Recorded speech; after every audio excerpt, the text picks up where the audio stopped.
Bismillahirrahmanirrahim. Assalamualaikum warahmatullahi taala wabarakatuh dan salam sejahtera. Alhamdulillah wassalatu wassalamu ala asyrafil anbiya'i wal mursalin wa ala alihi wa sahbihi ajma'in.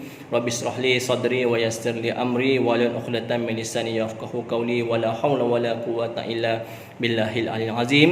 Alhamdulillah, pertamanya kita merafakkan setinggi-tinggi kesyukuran kita kepada Allah Subhanahu wa taala kerana dengan limpah kurnia dan izinnya kita diberikan nikmat kesihatan yang baik. Dan sama-samalah kita berdoa kepada Allah Subhanahu Wa Taala, mudah-mudahan rakan-rakan kita yang dijangkiti wabak ini, wabak COVID-19 ini, diberikan kesembuhan dan Allah Taala angkat wabak ini daripada negara kita khususnya dan di seluruh dunia. Amin insya-Allah. Dia tuan-tuan dan puan-puan yang dikasihi Allah sekalian, melihat kepada lambakan di media sosial berkaitan tentang sifat pentingkan diri masyarakat kita pada hari ini, sifat degil mereka, sifat yang sukar untuk taat kepada perintah stay at home ini. Saya terpanggil pada hari ini untuk berkongsi kepada tuan-tuan beberapa kisah sebagai ibrah untuk kita mengambil iktibar betapa pentingnya untuk kita memahami orang lain dan tidak mementingkan diri kita sendiri. Saya mulakan perkongsian saya pada hari ini tuan-tuan dan puan-puan dengan satu kisah yang berlaku pada zaman kerajaan Turki Osmaniyah di bawah pemerintahan Sultan Ahmad I.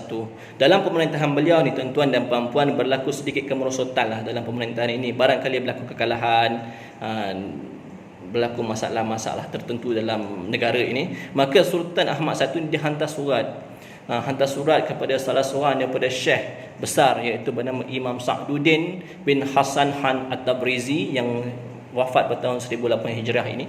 Salah seorang daripada mufti lah ataupun Syekhul Islam yang ke-22 Turki Osmaniyah.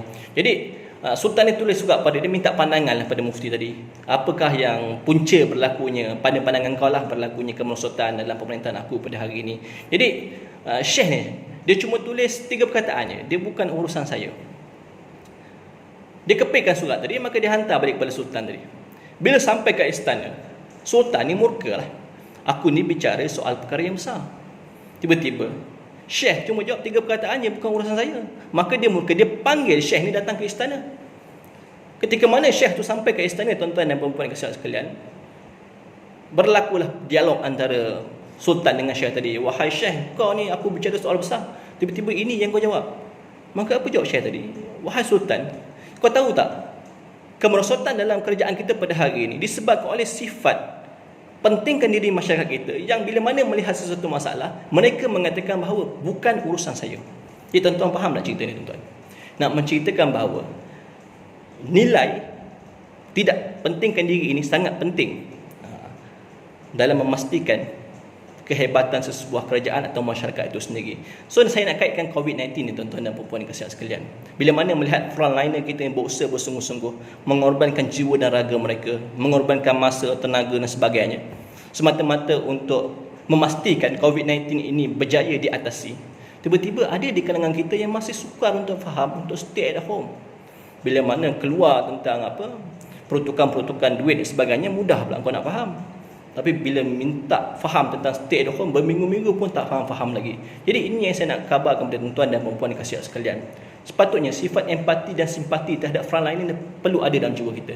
Jangan sesekali tercabutnya dalam jiwa kita ini sifat simpati dan empati bila melihat orang lain bersusah payah, tiba-tiba kita bersenang lenang pentingkan diri kita sendiri.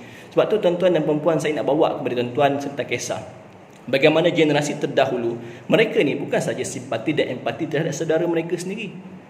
Bahkan mereka ni terpaksa korbankan nyawa mereka. Mereka sanggup korbankan jiwa mereka untuk diri kawan-kawan mereka. Saya bawa kisah ni bukan apa tuan-tuan, untuk tuan-tuan merasakan bahawa frontliner kita ni adalah saudara mara kita juga. Cuba kita bayangkan tuan-tuan bahawa mereka ini adalah ibu bapa kita. Mereka ini jugalah adalah saudara mara kita, adik-beradik kita, barangkali rakan-rakan kita. Sepatutnya perlu ada perasaan tidak pentingkan diri dan jiwa kita. Dulu, zaman dulu, generasi para sahabat hebat dalam memahami sifat kasih sayang mereka terhadap saudara mereka. Saya bawa satu kisah tentang peperangan Yarmouk tuan-tuan, yang berlaku terhadap 3 orang sahabat Rasulullah SAW. Yang pertama Ikrimah, yang kedua Suhail, dan ada seorang sahabat lagi. 3 orang ni tuan-tuan dan perempuan dalam keadaan yang terdesak, dalam keadaan dia sakit tenat sebagainya dalam peperangan tersebut. Jadi salah seorang daripada sahabat yang lain bawa air kepada sahabat yang pertama, iaitu Ikrimah. Bila mana Ikrimah dapat air tadi, ketika dia nak minum tuan-tuan, dia tengok kawan dia lagi seorang tu lagi perlukan air, itu Suhail. Dia kata, bawakan air ni kepada Suhail, aku melihat bahawa dia lebih memerlukan air ni daripada aku. Hebat tuan-tuan. Sampai kat Suhail nak minum, dia tengok kawan yang sebelah lagi perlukan air lebih daripada dia. Jadi bawa kat kawan aku sebelah lagi, kau bawakan air ni. Sampai ke orang ketiga tu dah syahid. Kemudian dia patah balik kepada Ikrimah, akhirnya Ikrimah pun dah syahid. Patah balik kepada Suhail, Suhail pun syahid. Mereka ni tuan-tuan, perasaan simpati dan empati mereka terhadap rakan-rakan mereka sangat tinggi. Mereka tak pentingkan diri mereka. Dan selari dengan ini tuan-tuan, puan dan kawan sekalian, ini memang sifat orang beriman. Sifat tidak mementingkan diri ini, itu sifat-sifat orang beriman. Melihat saudara mereka seperti mana tubuh badan mereka. Dalam satu hadis Rasulullah SAW bersabda, mu'tarul mu'min fi turahumihim. Perumpamaan orang beriman ni, kan, wa tawaddihim wa ta'azufihim, dengan orang mukmin dalam aspek kasih sayang ni, kamasalil jasad, kata Rasulullah, seperti mana satu jasad. Idza ishtaka udwa, bila mana satu anggota ni dia sakit, contohnya tangan kita sakit, bahkan seluruh anggota ni akan demam dan seluruh anggota tak boleh tidur malam. Riwayat Bukhari wal Muslim. Betapa pentingnya untuk kita, ciri-ciri orang beriman ni merasai nilai keprihatinan, simpati dengan orang-orang lain di sekeliling kita. Jadi tuan-tuan dan puan dikasihi sekalian, sebab tu saya nak bawa pada tuan-tuan ni, masyarakat kita ataupun bangsa kita ni, negara kita ni akan nampak lebih bertamadun bila mana setiap manusia dalam masyarakat ini berlumba-lumba untuk buat perkara-perkara positif, nilai-nilai murni. Dan ini selari tuan-tuan dengan satu kajian yang dibawa oleh seorang tokoh Islam terkenal, Abu Zaid Abdul Rahman Ibn Khaldun, yang menceritakan bahawa dalam pakar sosiologi ini, sosiologi Islam yang menceritakan bahawa sesuatu tamadun itu akan jadi hebat bila mana masyarakat mereka ini mempunyai berlumba-lumba dalam mengamalkan prinsip-prinsip seperti berikut. Tidak mementingkan diri, berkasih sayang, berlumba-lumba ke arah kebaikan. Mana kata membuat perkara-perkara positif akan menjadikan sesebuah negara itu, tamadun itu menjadi hebat, nampak hebat.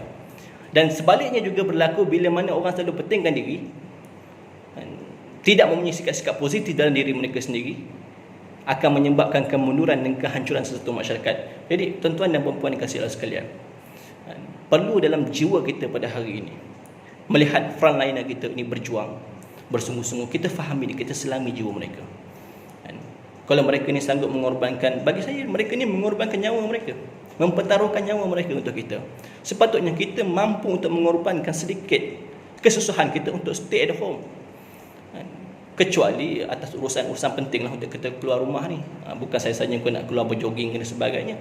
Dan saya ingatkan tuan-tuan dan puan-puan dikasihi Allah sekalian, memandang saudara kita di frontline ini sebagai salah satu yang kita cintai, selari dengan satu hadis Rasulullah SAW. Nilai iman kita, la yu'minu ahadakum hatta yuhibba li akhihi ma yuhibbu li nafsihi. Tidak sempurna iman kamu sehinggalah kamu ni mencintai saudara kamu seperti mana kamu mencintai diri kamu sendiri. Tak boleh ke sikit tuan-tuan. Tanamkan sikit dalam jiwa kita rasa kesian dan simpati terhadap mereka ni. Tolonglah kita disiplin sikit untuk kita stay at home, untuk kebaikan kita bersama juga, untuk kebaikan anak-anak kita juga, untuk kebaikan saudara mara kita juga, untuk kebaikan masyarakat kita juga. Jadi tuan-tuan dan puan dikasihi Allah sekalian, saya tutup pengisian saya pada hari ini sedikit perkongsian saya dengan kata-kata daripada Sayyidina Ali yang mengatakan bahawa seseorang yang terlalu mementingkan diri, yang hanya memikirkan tentang perkara makan dan minum yang masuk ke dalam perut dia sahaja, sesungguhnya nilai orang itu sama seperti mana apa yang keluar daripada perut tadi. Jadi faham tuan-tuan, sama seperti najis lah. Kita ni hampas lah tuan-tuan.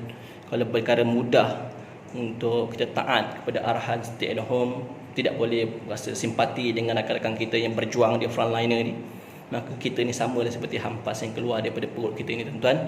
Jadi sama-samalah kita berdoa kepada rakan-rakan kita di frontliner ini. Mudah-mudahan Allah Ta'ala berikan kekuatan kepada mereka, Allah Ta'ala berikan ketabahan kepada saudara mereka, ahli keluarga mereka, dan mudah-mudahan Allah Ta'ala ganjarkan kepada mereka ni dengan sebaik-baik ganjaran. Wallahu a'lam bissawab. Assalamualaikum warahmatullahi taala wabarakatuh.